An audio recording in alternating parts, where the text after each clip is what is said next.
bring in another of our colleagues who was there, CBS News Chief White House Correspondent Nancy Cordes.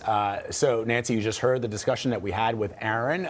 You and Weijia Jiang went back to work immediately after the shooting. It was surreal to see the President of the United States in his dinner jacket, along with all of you still dressed in tuxedos and gowns. But you had a job to do. Talk to us about that.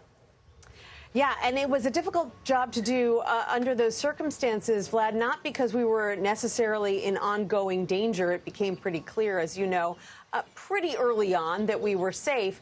But that ballroom is a couple of floors underground, and it is notoriously difficult to get a signal out from the ballroom. In fact, earlier in the night, when we sat down to dinner, I actually switched my phone to airplane mode because I'm so used to not being able to get a signal in that room, not being able to get messages in or out, that I set it to airplane mode because I didn't want to drain the battery, because I figured I'd be going to after parties late into the night.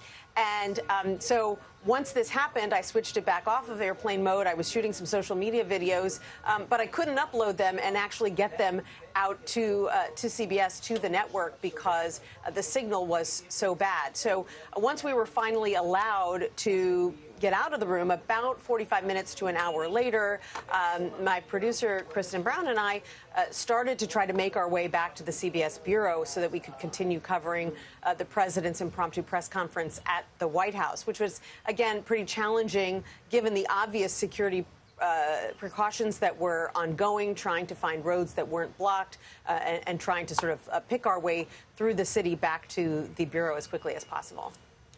So, Nancy, what are we expecting to hear additionally from the White House on this today?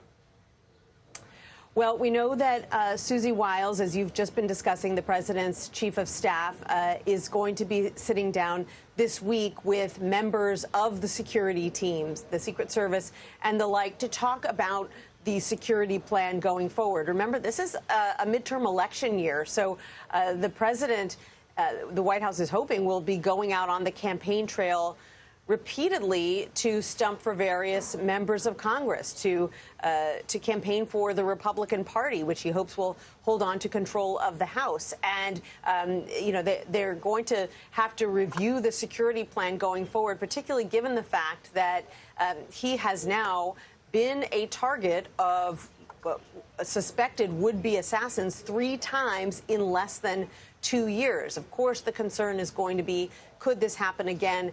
And what can they do to mitigate that risk? Yeah, Nancy, the other question, of course, is the president wants to hold this dinner again in 30 days or less. You've been a White House correspondent for a long time. I mean, you know the amount of work and preparation I know from our discussions, you as well, with Weijia, about how long it takes to put this thing together. What are the chances of that happening? Yeah, Vlad, I sat there for months watching Weijia work through the very minute details of planning this this huge dinner, everything from booking the entertainer to convincing the president to attend for the first time as president of the United States. There's so much that goes into planning this dinner for 2,500 people, all of the security, as you can imagine. And so the idea that it could happen again in 30 days is a little bit mind-boggling, especially when you consider the fact that they're going to have to, you know, review the security plan, figure out if they do it again in this ballroom or somewhere else. Yeah.